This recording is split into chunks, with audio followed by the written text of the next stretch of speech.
All righty, team. Hey, everyone. Thomas Rowe here. We go live at 6 p.m. sharp.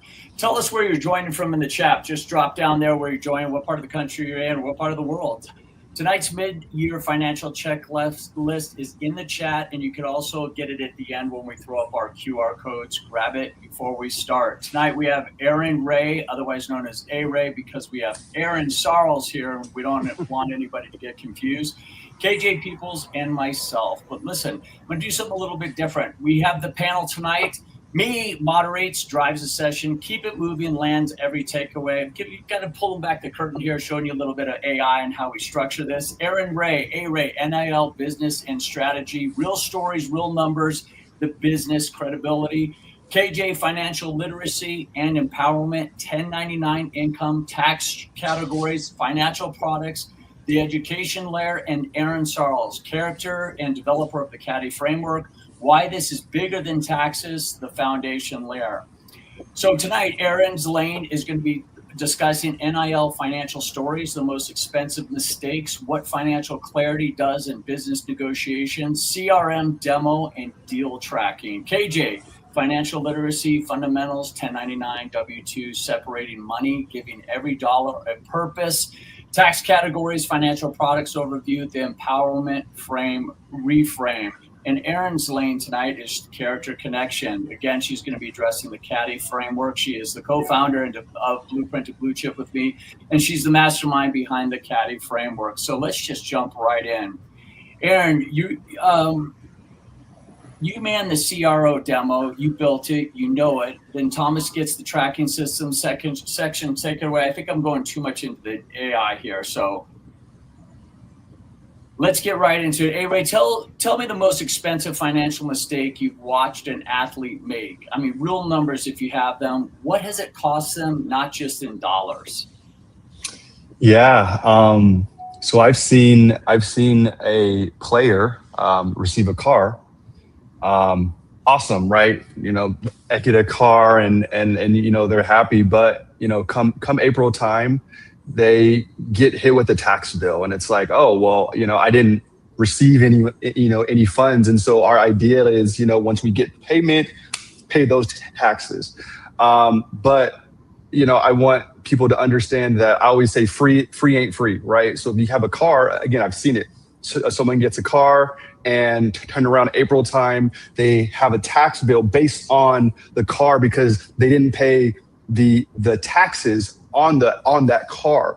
And so these are things that we have to understand, that that's why tracking is so important, and tracking your income, tracking the material items that you're getting, tracking these deals, because a lot of these deals, a lot of these free deals, free shoes, free clothes, they come with some sort of price tag on it. And that price tag is where you're going to, the fair market value is where you're going to have to pay taxes on that fair market value. And so, we've seen and I've seen athletes go into debt because they've received some sort of, again, a car, and they didn't have the funds to pay for it come April time. And, generally with a car, it's cars can be 10, 15, 20, 30, sometimes $100,000.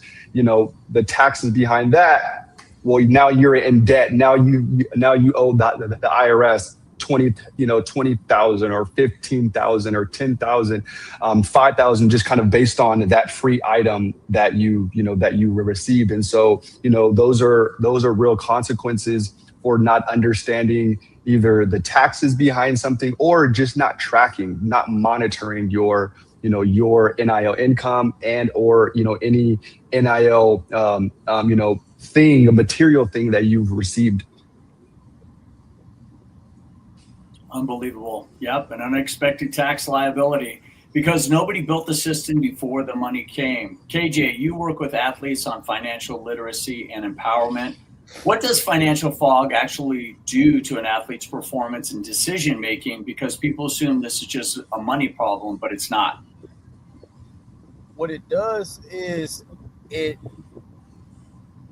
puts them in a rough position, because more times than not, with athletes, when comes with the money, they really don't want to sit there and deal with it because they want to focus on their sport and performing and, you know, doing their job, right? And they want to trust somebody else to do their job. However, the problem comes when they're out of the loop and, you know, maybe they get injured and that money stops coming in, right? So we always say something that we use is NFL, not for long, right?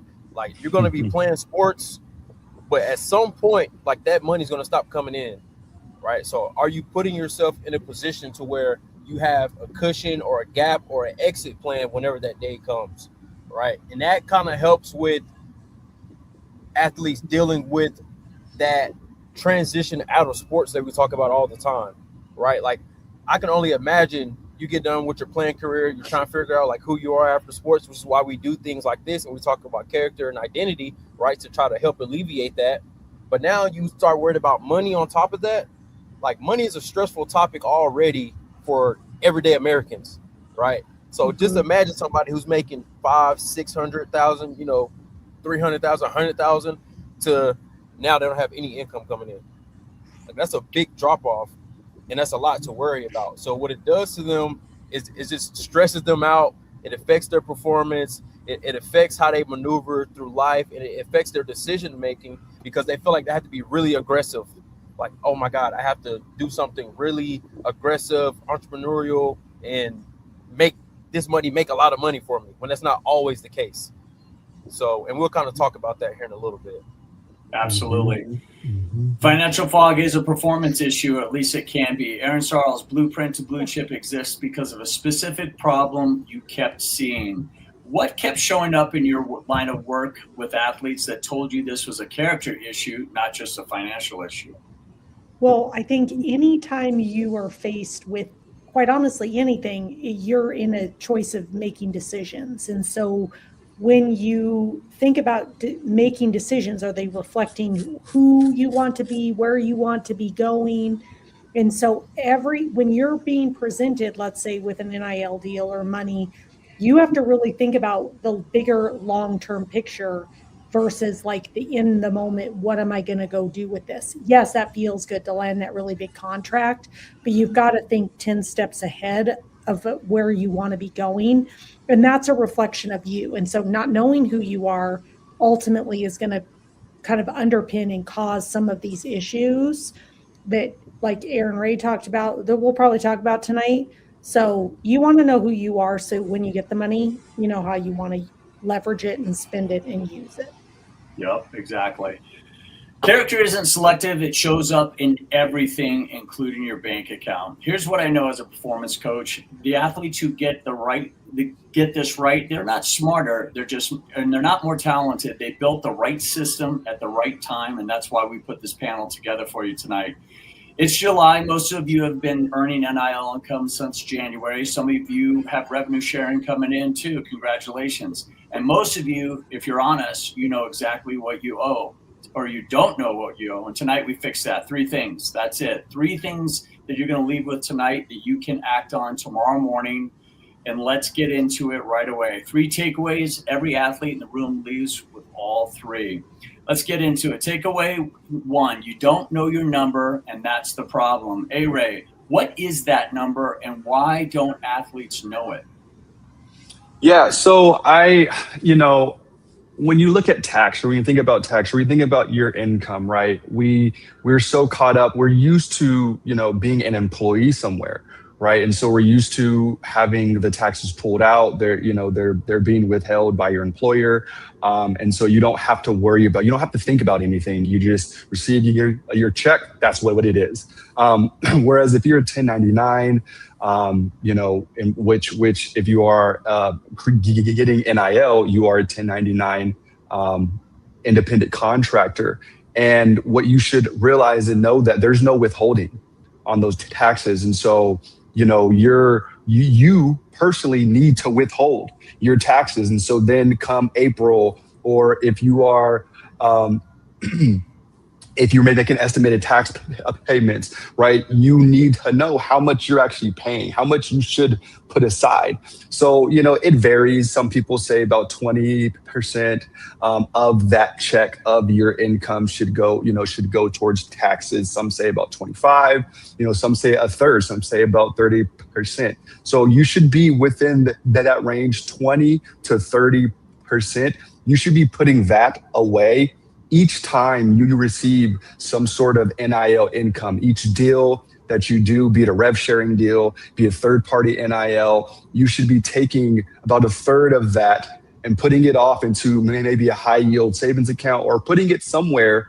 And that's going to act as your tax account. That is going to act when you're paying estimated tax payments, and or at the end of the year you're making those payments in April. Now you have enough to cover that, and you might even have a bit of a cushion if you're doing the 30%. You probably have a bit of a cushion to where come April time you may have a little bit of extra funds where you can then get through the summer with.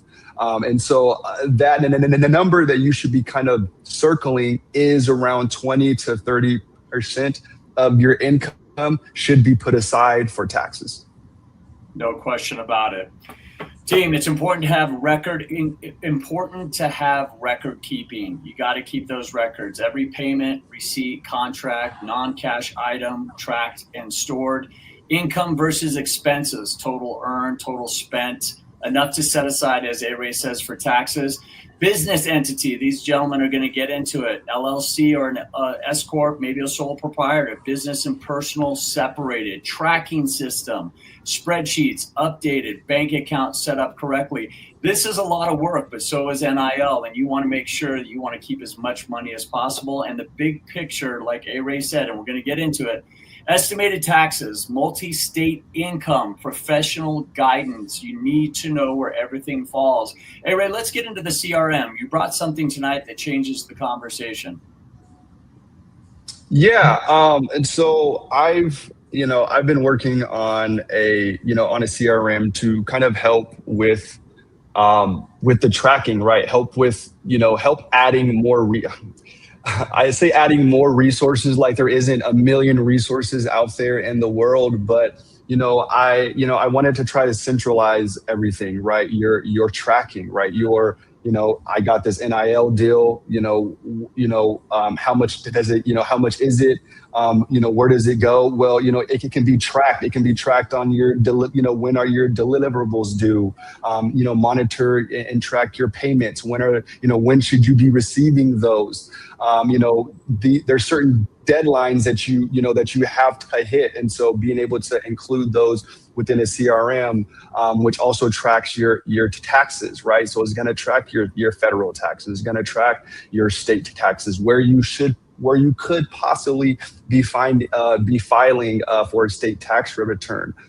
It also has a bookkeeping element to it, and so which is going to help for your deductions at the end of the year, right? And so if you're traveling for your NIL deal, or if you're doing if there's an expense, if you purchased equipment, right, you can any sort of agency fees or any sort of professional service fees that can be deducted, you're tracking those, where you can upload receipts, upload those contracts, and always have it and keep it monitored.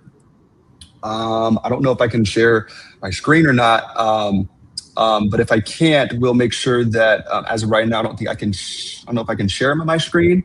Aaron, is that a possibility for me to be able to share? If not, then what we could do is we can provide. I enabled it for you. Okay. Or we can on the put the link in the. Yeah, I'll put the link in it. I'll put the link in the at the end, and then as we kind of go throughout this process, I can pull it up, and as we kind of go, I can show. However, yes, I've created a CRM to kind of help tracking and record keeping, but also there's so many other resources out there. There's Intuit QuickBooks, there's Rocket, there's Rocket Money, there's Wave, there's FreshBooks. There's Excel, right? I started off tracking everything via Excel to help track my budget, to help track any sort of deals, to help track any sort of deadlines. And so what you want to do is you want to have a system. Just like Thomas said in the beginning, you want to have a system, and you want to start that now.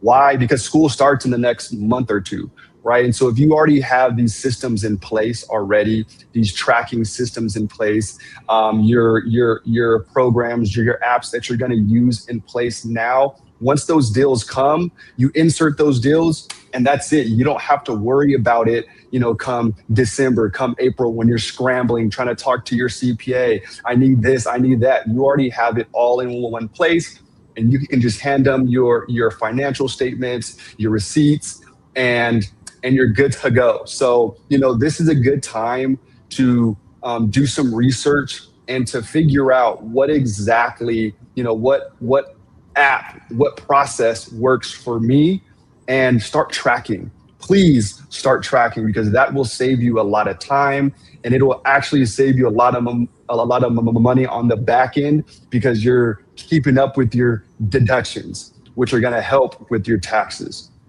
Awesome. KJ, a lot of athletes are used to W-2 with their jobs, and now they're 1099 with NIL. Where do taxes, or how do they properly handle them now that NIL changes everything? Walk us through what's actually different between a W-2 and a 1099, and what athletes need to understand about their income in relation to both of those. Yeah, so A-Ray kind of touched on it. W-2 jobs, your taxes are withheld for you by your employer, right? So most of the people that have W-2s, they don't have to think about it. It's already taken out. With 1099, let's just say you get $1,000, they're sending you $1,000, right? But that full 1,000 is not really yours, because you still owe taxes on it, right? In a job sense, they would already take out the $50, $70, whatever, right, to pull it out, and then you would get whatever's left over. So that's just a simple breakdown. And you want to, like A-Ray said, just track everything. Track everything. And the main thing you want to do is put a team in place for you, right? Together, you want to have a team. That way, yourself, you're not thinking about it so much, but you want people that you trust. So you need to be somewhat educated in financial literacy, which is why I'm big on that. So yeah, that's the difference. It's just 1099, you have to kind of do it yourself. W-2 is done for you. Got it. Aaron Sarles, accountability over excuses, because the athletes who don't know their numbers almost always have a reason, and what could it cost them? Well, it costs you everything. Number one, it's your money. You're responsible. So not any excuse like, I don't have time. My advisor's handling that. I don't know how to calculate that. All of those are excuses. Like, if you want to be making this money, you have to be responsible for what it takes to then manage your money. And you need to know, just advising, or getting people to come on board and handle it, that is also not acceptable, because we like to think everybody's trustworthy, but they could be doing shady stuff. So at the end of the day, you are ultimately responsible. You need to take full ownership. If you don't know, that's why we're all here, to learn, to educate, so that you can be well equipped to manage your finances and succeed in life. Awesome. Thank you. Remember, team, 3 takeaways. Takeaway number 2, September 15th is right around the corner. Most athletes have never heard of it. A-Ray, tell them what it is and why it matters so much now. Yeah, so we're talking about estimated tax payments here, right? And so a lot of times, if you're a company, you're, businesses, they have estimated tax payments. And so the idea or the point of taxes, you pay taxes as you earn your income, right? Well, if you're a 1099, how are you paying taxes as you earn your income? You're actually not paying it, right? So estimated tax payments are payments that should be being made throughout the year. And so you're not waiting for April to file. So if you're not waiting, if you're actually paying your estimated tax payments throughout the year like you're supposed to, there's 4 of those type of payments, you're paying everything in theory accurately. If you don't pay your estimated tax payments come April time, you're actually paying a bit extra because you're paying on the penalties and interest. The reason why you're paying on the penalties and interest, it's because you're late. You're late because you're not paying your estimated tax payments. So usually they come in September, January, April, and I believe it's June. So, these are the dates that you should have kind of, or at least the months, right? That you should kind of have in your mind that, okay, I should be paying taxes sometime in September. I should be paying taxes in January. I should be paying taxes sometime in the summer, which is June. Should be paying taxes, during the tax time in April. And if you're making those payments, you're making those payments accurately, which again, talk to your CPA, talk to your tax advisor, and they will help walk you through those payments. And it's not hard to calculate. But it is, if you miss those payments, then you just get hit with a bigger tax bill in April. And so that is an area where you can save on the money that you are earning. You can save it by actually paying your taxes, your estimated tax payments on time. Absolutely. Absolutely. KJ, for the athlete who just heard September 15th and felt their stomach drop because they've not paid anything. And Aaron and myself have dealt with athletes that aren't aware of quarterly taxes. What's the mindset and what's the first financial move they need to make tonight if they haven't filed, KJ? First thing you need to do is get with your team if you have one. If you have one, get with your team. If not, reach out to one of us and we can probably plug you in. I know some CPAs that work in the industry. But the first thing you need to do is reach out to your team and to see where are we, right? And this is part of a learning process, right? If you haven't heard of this, right, it's because nobody sat and talked with you. And that means your team didn't talk to you about it. They just said, hey, we'll handle it. You just kind of do whatever. And you're out of the loop, which that should never be the case. So at the end of the day, it is your money and they work for you. So you being the owner of your business, of your company, you need to make sure that things are being conducted properly. So get with your team, ask them, hey, are we on track to make our payments? Have we made payments? Why? If not, why haven't we? Why haven't we talked about these things? And to sit down and have an honest conversation. That way the train is rolling, it's on point, everything is smooth, and you're not stressing out, right? And that's why education is so important. You don't have to know everything under the sun, but you do need to have some type of knowledge to understand what is going on, right? That way you can have a conversation with professionals in the financial space and come from a level of somewhat understanding. And that's going to eliminate you getting taken advantage of, right? Sure. Because a lot of times people are like, hey, this athlete, he's making money, but he doesn't know anything. I can tell him pretty much whatever, and he's going to be like, all right, let's do it, right? So you don't want to get taken advantage of. The first thing you need to do is get with your team, see what you need to pay, right? Or they might have already paid it for you. If they have, good. If not, just get with your team, get on track, and get a plan together. That'll be the first thing I'll do. Well said. Perfect. Aaron, discipline over motivation. Aaron Charles, discipline over motivation. The tax reserve, because the fix is so simple, it sounds too simple. Yeah, it takes discipline to not touch that account, to set the money aside, you just almost can't even know you have it. Because if you think you have it, you're going to probably likely want to spend it.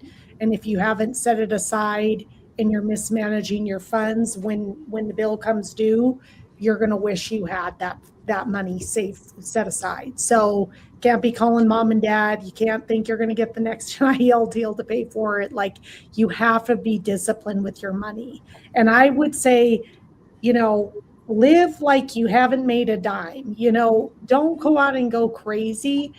Stock that money away. If you're getting scholarship, if you're, getting stuff paid for, put that money away so that they'll get into it later. I'm not the expert here, but allow your money to work for you versus going out and just spending it. So it requires a lot of discipline to not be blowing your money.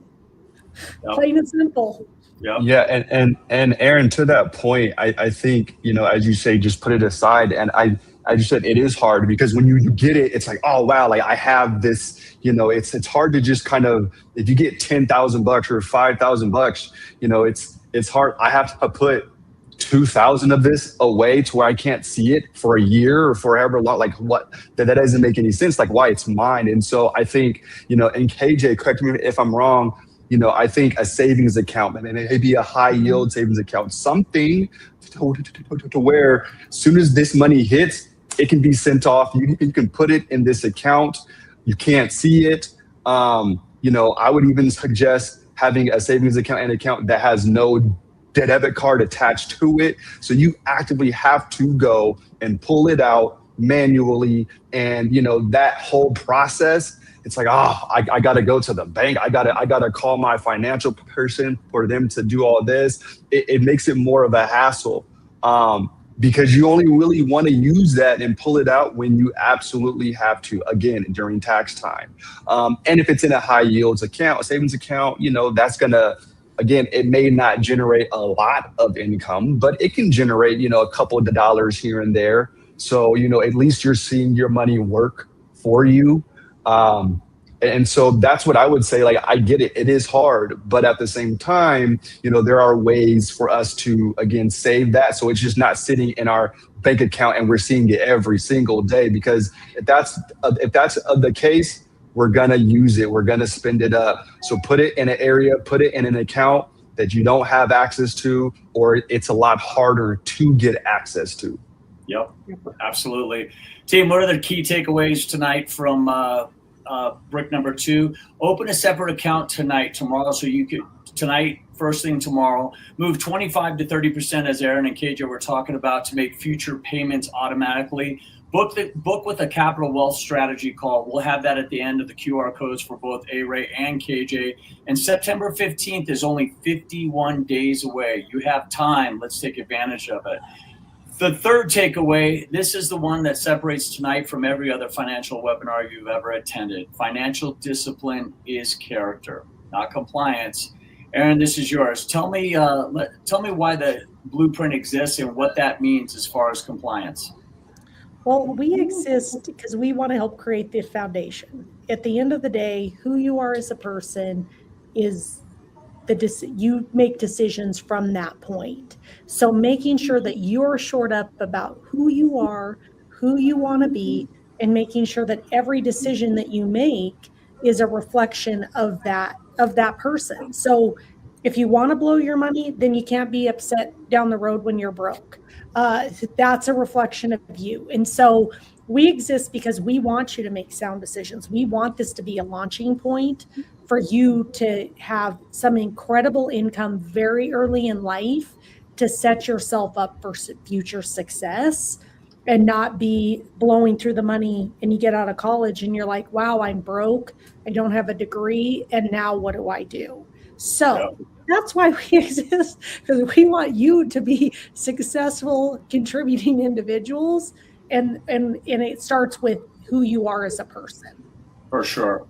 A-Ray, from the brand and business side, can you actually see the difference between athletes who have financial discipline and those that don't? And does it show up in a business conversation, or how do you bring that up when you talk to your athletes? I mean, I think it shows up because I think it's pretty evident because, everybody nowadays is counting everyone's pockets. I mean, how much is this person making? What deal did you get? What are you doing? Right? These are conversations that are happening in the locker room. Hey, what are you doing with your NIL, funds? Like these are questions that teammates are asking. These are questions that you're going to get asked by coaches, by scouts, right? I saw that, last year, if you're entering into the transfer portal, best believe those coaches at the new school or the potential new school is going to ask, hey, I know that you signed that $50,000 NIL deal. Like, do you still have some of those funds? Did you blow through it? What are you doing with it? Based on your answers, it can be clear. Oh yeah, that person, they have no idea what's happening. They have no control over their finances. They're just there, right? And so, but when you have a plan, when there is a structure there for you, it shows, it shows maturity. It shows that I'm not going to just blow through stuff. It shows that, I have a clear vision, I have a clear plan, and I'm trying to stick to it. And so, yes, it does show. And yes, people will ask. And it's better to have some sort of answer like, yes, I'm tracking my stuff, or yes, I'm filing on time. Because like KJ said, if you ain't been filing taxes or you're not tracking anything, a year or two of that, now you're a junior, now you have all this debt, or you're worried about the financial things, and now you're less and less worried about school, or less and less worried about worried about your sport because you might go bankrupt. So I think, and those are extremes, yes, but these are things that, these are now realities that athletes are being faced with. And so if you have a clear-cut idea, if you're working with a financial person, if you're working with a CPA, a business manager, somebody, they're going to help guide you and, help keep you on track. So you're not just, out here spending and out here doing things that you have no idea what's happening. For sure. KJ, athletes hear financial discipline and think it sounds boring. Reframe that for us. I'm gonna put this in football analogy for you guys. Do you like scoring touchdowns or do you like throwing interceptions? Right. If you're on offense. If you're on defense, do you like giving up touchdowns or do you like creating turnovers? Right. And that's all it is. With athletes, the thing that happens is it's called lifestyle creep. I like that. That's what happens. Like they come from not having a lot, and then they get a lot, and they're like, "Well, I'm going to spend a lot," right? And it's all here. When it comes to money isn't hard. It's the psychology and how you view money, how you think about money. Mm-hmm. And I think that's where we have to get athletes to that stage of understanding how money actually works, and that how you use your money is just a reflection of who you are. And we talked about it pretty much every episode we've done, like integrity, discipline, character, like those things show up in every part of your life. And money, obviously, when you're dealing with a lot of it, it's going to really show, right? It might not show like $20, but $500, $1,000, $2,000, the higher you go, it gets kind of more, not on a microscope, but like a telescope. It gets big. So that's how we reframe it, man. Do you like scoring touchdowns or throwing picks, or do you like creating turnovers or giving up touchdowns? Love it. And that's how it is. And one more thing I wanted to add earlier when we were talking about, A-Ray talked about high yield savings accounts. So for athletes, what I like to teach them is a 3-bucket strategy, right? There's a fixed bucket, there's an index bucket, and there's a variable bucket. Those all are different things. Essentially, your fixed bucket is like a high yield savings. You're only going to get like 3 or 4% for sure. Then you have a variable bucket that's kind of like your stocks, your ETFs, real estate, anything that can go up and down. You can make money, you can lose money. And then there's an index strategy where you're kind of in the middle. You don't lose anything, but there's also a cap of how much you can make. So you want to blend all of those together to make sure you're in a really good position. That way, no matter what's going on with stocks, your income that's coming in, you're kind of well versed out and you have a plan of attack, right? It's like going into a game plan and saying, hey, we're only going to run the ball. Probably not a good strategy, right? Like you want to have a run, you want to have a pass, you want to have a play action, right? So right. I wanted to just throw that in there, and we'll kind of dive into that later on in some deeper episodes, but I just wanted to kind of float that out there. That's another thing that can kind of check on as we kind of enter to the back half of the year. No question, team. Financial discipline is freedom, not compliance, not a tax strategy, but freedom. The freedom to choose instead of react, the freedom to say no, the freedom to build something that actually lasts well beyond your playing days. All right, 3 takeaways. 1, know your number. A-Ray went over that tonight. September 15th is less than 2 months away. Open up that account. If you're having trouble with that, reach out to KJ or reach out to A-Ray. We have our QR codes up there. 3, financial discipline is character, based on what Aaron was talking about, and character is the foundation of everything. So before we close out, A-Ray, where can people get a hold of you other than just that QR code? Yeah, so you can find me on LinkedIn, which is my first and last name, Aaron Ray, JDLLM. You can also find me on Instagram at The Law Father. You can also find me on my website, 2percentconsulting.com. And there you will be able to get access to me. Awesome. KJ, where can people get a hold of you? Whether it's a website, email, or your social media handles. Hey, y'all can go find me on Instagram at KJ Peoples Official, and from there you can get access to me pretty much on every other platform, or you can just scan the little QR code. Either or. Excellent.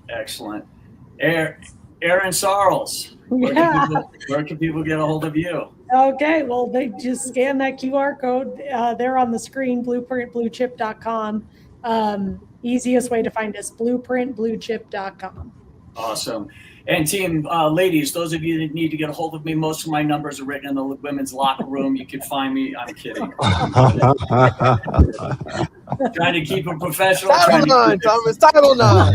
Trying to keep it professional. Trying to keep it fun. Team, you can reach me along with Aaron, my co-founder and the mastermind behind Blueprint and Blue Chip and the Caddy Framework. Team, we always like to have fun, but we always like to give you guys some information. So reach out to KJ and A-Ray. They are just an encyclopedia of resources, as well as Aaron and myself, to help you manage and navigate these troubled waters. You guys have a fantastic week. KJ, A-Ray, thank you so much. Aaron, thanks for being the magician that brings everybody together and make the magic happen. You guys have a great week. Thank you. Peace.